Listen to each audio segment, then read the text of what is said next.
नमस्कार, India news देख रहे हैं आप। मैं हूं आपके साथ आकांक्षा राजपूत। बुलेटिन की शुरुआत इस वक्त की बड़ी खबर से करते हैं। दरअसल भूपेंद्र सिंह हुड्डा ने पार्टी की मजबूती का मुद्दा उठाया है।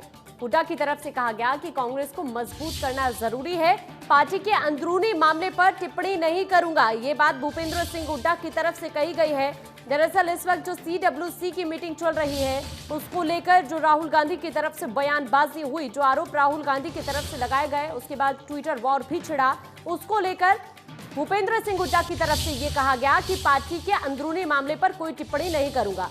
ट्विटर वॉर पर भूपेंद्र सिंह हुड्डा की तरफ से वो बोले, उनकी तरफ से दरअसल ये कह दिया गया है कि जो अंदरूनी कलह है इस वक्त पार्टी की, अंदरूनी जो मामले हैं उनको लेकर वो कोई टिप्पणी नहीं करेंगे। बड़ी खबर इस वक्त आपकी टीवी स्क्रीन पर है। ट्विटर वॉर पर भी भूपेंद्र सिंह हुड्डा की तरफ से कहा गया है, मुझे पता नहीं क्या चल रहा है।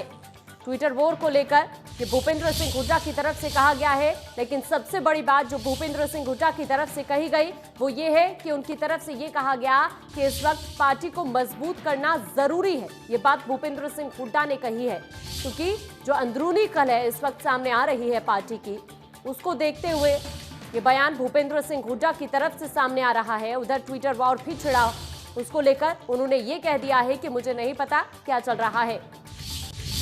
बड़ी खबर इस वक्त आपकी टीवी स्क्रीन पर है। नेता प्रतिपक्ष भूपेंद्र सिंह हुड्डा की तरफ से पार्टी की मजबूती का मुद्दा उठाया गया है।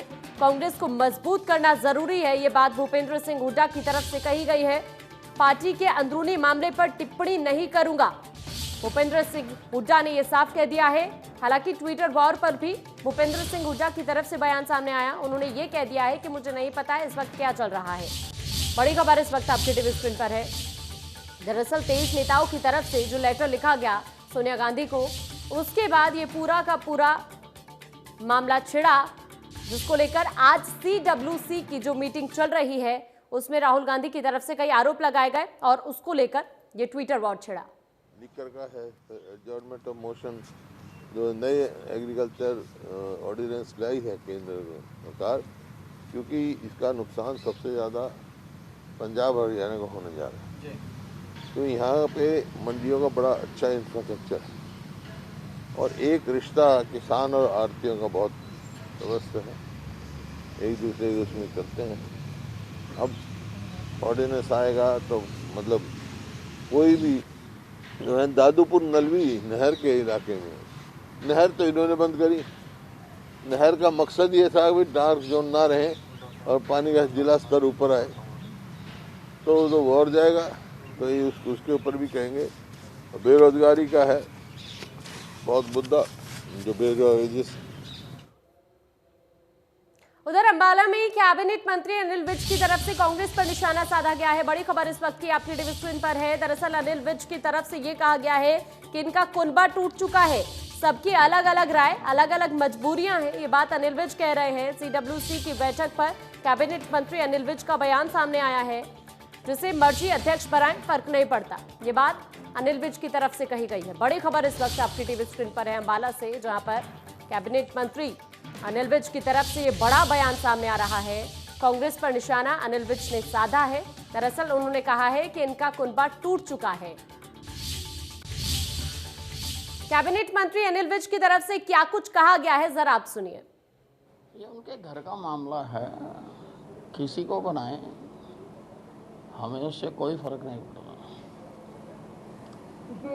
AK एंटनी और मनमोहन सिंह ने जो कांग्रेस के नेताओं ने पत्र लिखा था उसकी निंदा की है कि ऐसा कदम नहीं उठाना चाहिए था, इसको आप किस तरह देखते हैं? नहीं, देखिए, अब ये कुनबा टूट तो चुका है, सबकी अलग अलग राय है, परंतु सबकी मजबूरियां भी हैं। उन मजबूरियों के कारण इनको फिर नेहरू गांधी परिवार के छाते के नीचे ही जाना पड़ता है। इसलिए अलग अलग तरीके से ये अपनी बात कहने की कोशिश कर रहे हैं, अपने अपने नंबर बनाने की कोशिश कर रहे हैं। और चलिए इसी बीच सिरसा से बड़ी जानकारी आप तक पहुंचा देते हैं। दरअसल सिरसा के बड़ा गुढ़ा गांव को सौगात दी गई है। डिप्टी CM ने कई परियोजनाओं का उद्घाटन किया है। 1 करोड़ 72 लाख की लागत से BDPO बने। कार्यालय का उद्घाटन उनकी तरफ से दरअसल किया गया है। बीडीपीओ कार्यालय का उद्घाटन किया है डिप्टी सीएम ने। कालांवाली में दरअसल सड़कों का उद्घाटन उनकी तरफ से किया गया है। कालांवाली में कम्युनिटी सेंटर की आधारशिला भी डिप्टी सीएम ने रखी है। बड़ी खबर इस वक्त की आपकी टीवी स्क्रीन पर है। सिरसा से बड़ी सौगात डिप्टी सीएम की तरफ से दी गई है। बड़ा घुड़ा गांव को डिप्टी सीएम दुष्यंत चौटाला की तरफ से ये बड़ी सौगात दी गई है। कई परियोजनाओं का उद्घाटन किया है दुष्यंत चौटाला ने। 1,72,00,000 की लागत से बने बीडीपीओ कार्यालय का उद्घाटन भी उनकी तरफ से किया गया है। कालांवाली में कई सड़कों का उद्घाटन उन्होंने किया है। उधर 26 अगस्त से विधानसभा का सत्र शुरू होने जा रहा है, लेकिन इससे पहले विधानसभा अध्यक्ष कोरोना पॉजिटिव पाए गए हैं। सत्र से पहले सभी विधायकों को कोरोना टेस्ट भी हो रहा है। कल स्पीकर ज्ञानचंद गुप्ता ने कोरोना टेस्ट करवाया था, जिसकी रिपोर्ट पॉजिटिव आई है। ऐसे में सवाल ये खड़ा हो गया है कि 26 अगस्त से शुरू होने वाला सत्र आखिरकार कैसे चलेगा। स्पीकर ज्ञानचंद गुप्ता के अलावा 2 और विधायक भी कोरोना संक्रमित हुए हैं। इंद्री विधायक रामकुमार कश्यप और अंबाला से विधायक असीम गोयल की कोरोना रिपोर्ट भी पॉजिटिव आई है। इसके अलावा एमएलए हॉस्टल के 3 कर्मचारी भी कोरोना पॉजिटिव पाए गए हैं। मनोज कुमार, विजेंद्र कुमार और प्रकाश चंद की रिपोर्ट पॉजिटिव आई है। इनमें से एक स्वीपर, एक तंदूर वाला और एक रूम अटेंडेंट है।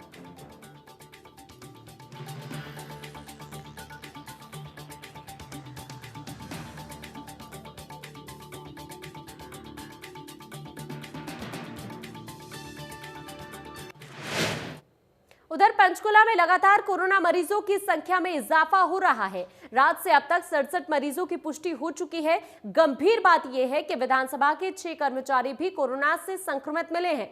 26 अगस्त से विधानसभा का सत्र शुरू होना है। ऐसे में सभी कर्मचारियों का कोरोना टेस्ट करवाया जा रहा है। स्पीकर ज्ञानचंद गुप्ता के भांजे का कोरोना टेस्ट भी हुआ था, जिसमें वो संक्रमित पाए गए। इसके अलावा नागरिक अस्पताल में 2 गर्भवती महिलाएं भी संक्रमित मिली हैं। डिलीवरी के बाद दोनों महिलाओं में संक्रमण की पुष्टि हुई है। इसके साथ साथ पंचकुला की महिला एसीपी भी कोरोना का शिकार हो गई है। सेक्टर 5 महिला थाने में एसीपी का ऑफिस है। संक्रमित मिलने के बाद उन्हें आइसोलेट किया गया और संपर्क में आए लोगों की जांच करने की तैयारी फिलहाल की गई है।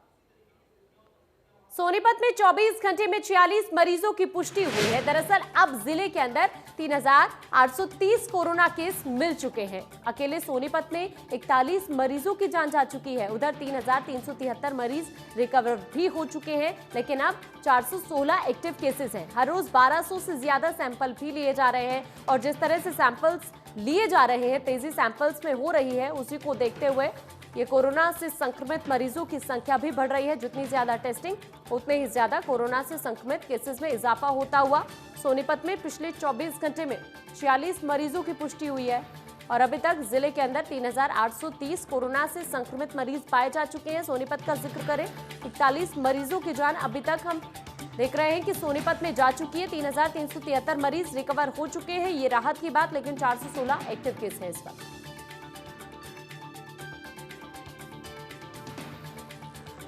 हर रोज 1200 से ज्यादा लोगों की टेस्टिंग की जा रही है, लेकिन जितनी ज्यादा टेस्टिंग होती हुई उतना ही ज्यादा कोरोना से संक्रमित मरीजों के ग्राफ में इजाफा भी होता हुआ उधर अंबाला में एक कोरोना संक्रमित कोविड-19 सेंटर से फरार हो गया है।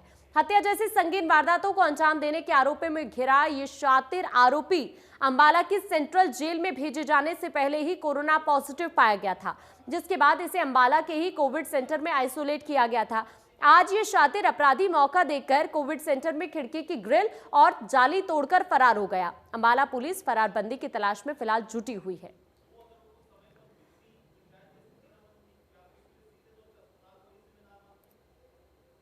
कुमार सनोफ राकेश कुमार, वासी कच्चा बेरी रोड, रोहतक। मुकदमा नंबर 182 2020 302 201 120 थाना चंडी मंदिर में बंदी हवालाती था।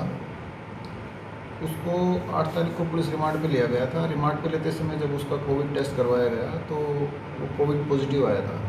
11 तारीख को उसको जुडिशियल में रखने के लिए सेंट्रल जेल अम्बाला लाया गया, तो जेल प्रशासन ने कहा कि भाई कोविड पॉजिटिव है, इसको अभी आइसोलेट रखो। जब इसका आइसोलेशन कंप्लीट हो जाएगा और इसकी रिपोर्ट नेगेटिव आ जाएगी तब हम इसको अंदर लेंगे। तो वो आइसोलेशन के लिए मिशन हॉस्पिटल में क्वारंटीन किया। और अब रेवाड़ी वालों के लिए अच्छी खबर है। अब जिले में जिसका भी कोरोना टेस्ट होगा उसकी रिपोर्ट 24 घंटे के अंदर मिल जाएगी। मॉलिक्यूलर लैब को आईसीएमआर की तरफ से मंजूरी मिल चुकी है। स्वास्थ्य मंत्री आज रिमोट से इस लैब का उद्घाटन करने भी जा रहे हैं। शाम 4:30 बजे के करीब इस लैब का उद्घाटन होना है। यहां तैनात स्टाफ को रोहतक पीजीआई से ट्रेनिंग मिलेगी। आपको बता दें कि अभी तक रेवाड़ी में जिसका भी कोरोना टेस्ट होता था उसके सैंपल रोहतक और फरीदाबाद की लैब में भेजे जाते थे, लेकिन अब रेवाड़ी में ही जांच हो जाएगी और 24 घंटे के अंदर रिपोर्ट दे दी जाएगी।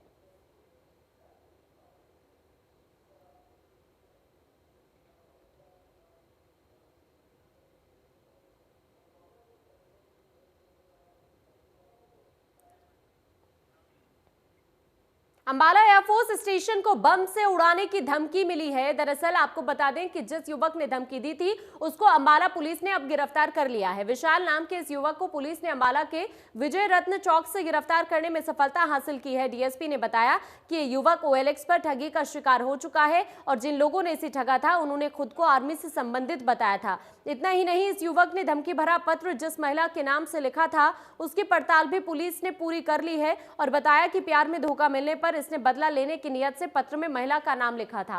फिलहाल पुलिस इससे धमकी भरे पत्र की असली कॉपी और अन्य पूछताछ के लिए रिमांड पर लेने की तैयारी में। जो मैंने एफआईआर में दर्ज करवाया है ना, नहीं सर, मैंने उनके खिलाफ कोई भी शिकायत नहीं दी थी। पता नहीं चला कि मेरे दिमाग में जो है मैंने वो लिख दिया इस टाइम।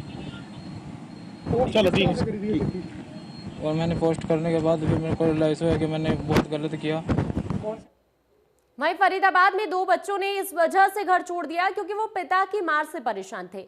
राहगीरों को जब बच्चे सड़क पर दिखे तो उन्होंने स्टेट क्राइम ब्रांच की टीम को मामले की सूचना दी, जिसके बाद बच्चों को उनके घर तक पहुंचाया गया। दोनों बच्चे शाहपुर गांव के रहने वाले हैं। इंद्रपाल सिंह ने बताया कि कुछ दिन पहले दोनों बच्चों को उन्होंने पीट दिया था, जिसके चलते बच्चों ने घर छोड़ दिया। कल रात को ही बच्चों ने घर छोड़ दिया था और बाईपास होते हुए बुलंदशहर वो जाना चाहते थे, लेकिन बीच रास्ते में भटक कर रोने लगे। तभी राहगीरों ने इन्हें देखा और इसकी सूचना क्राइम ब्रांच की टीम को दी गई। रात को अपनी जॉब से आ रहा था तो मेरे को कैली बाईपास के बाद 2 बच्चे रोते हुए मिले थे। तो मैंने 2 बच्चे से पूछा कि आप कहाँ से आ रहे हो, तो वो बोल रहे थे हम बुलंदशहर से आ रहे हैं पैदल पैदल और मैं बहीन गांव जाना है होडल। और तो फिर मैंने बच्चों को खाना पीना भी खिलाया वहाँ पे। तो मैंने फिर क्राइम स्टेट को ब्रांच को कॉल भी की थी, तो वहाँ पे मौके पर वहाँ पे पुलिस वाली टीम भी पहुँच चुकी थी और उन्होंने पूरी मेरी सहायता की थी और वहाँ पे आगे के बच्चों को आगे बच्चों को ले गए थे। आगे की कार्रवाई उधर अंबाला कैंट ओवरब्रिज के नीचे वोल्वो बस में लूटपाट के मामले में क्राइम इन्वेस्टिगेशन एजेंसी ने मुख्य आरोपी और उसके साथी को गिरफ्तार कर लिया है। आरोपी सतीश उर्फ छोटू पर करीब 5 साल पहले मर्डर का केस दर्ज हुआ था, जो कोर्ट में विचाराधीन है। डीएसपी रामकुमार ने बताया कि पकड़े गए युवक आपराधिक प्रवृत्ति के हैं। शनिवार सुबह रेलवे स्टेशन कैंट के सामने ओवरब्रिज के ऊपर वोल्वो बस चालक से लूटपाट और तोड़फोड़ की वारदात को अंजाम दिया था। लूटपाट की वारदात वोल्वो बस के चालक के साथ हुई थी। चालक से 80,000 रुपए की लूटपाट के बाद बस पर कांच की बोतल और पथराव कर बस के शीशे भी तोड़ दिए गए थे। आरोपी ओवरब्रिज के ऊपर पहुंचे और वहां पर बस चालक बस के टायर का पंचर लगा रहा था, जिससे मारपीट कर लूटपाट की वारदात को इन्होंने अंजाम दिया था।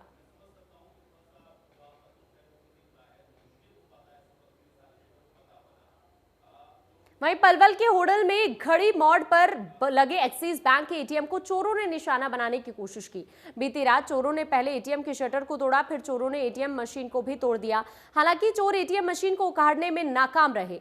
सूचना के बाद पुलिस मौके पर पहुंची और एक्सिस बैंक के सुपरवाइजर की शिकायत पर अज्ञात चोरों के खिलाफ मामला दर्ज कर जांच शुरू कर दी है। लेकिन अभी पैसे के बारे में पता नहीं चल पाया है कि कितने रुपए एटीएम मशीन के अंदर थे और इसमें से चोर कितने रुपए निकालने में कामयाब रहे।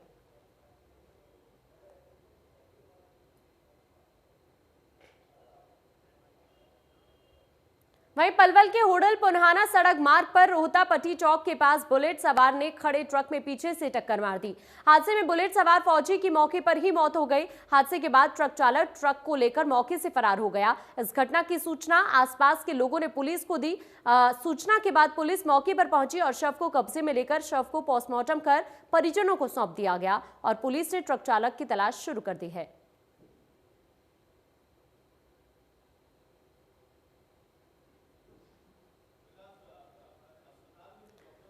दरअसल इस सड़क हादसे में फौजी की मौके पर ही मौत हो जाती है। पलवल से ये खबर है, तस्वीरें भी हम आपको दिखा रहे हैं। हालांकि ट्रक चालक की तलाश में पुलिस लगातार जुटी हुई है, लेकिन जिस तरह से यह हादसा हुआ उसके बाद फौजी की मौके पर ही मौत हो जाती है। इस पूरी घटना की सूचना पुलिस को दी जाती है। पुलिस मौके पर पहुंचती है और फिलहाल पुलिस की तरफ से शव का पोस्टमार्टम कराकर शव परिजनों को सौंप दिया गया है और आगे की जांच पड़ताल फिलहाल पुलिस इस मामले में कर रही है। और चलिए इसी बीच इस वक्त की सुर्खियों पर नजर डाल लेते हैं। प्रस्तुत करता है हेम पुष्पा। इम्यूनिटी बढ़ाए, स्वस्थ बनाए, महिलाओं की नंबर 1 आयुर्वेदिक औषधि व टॉनिक।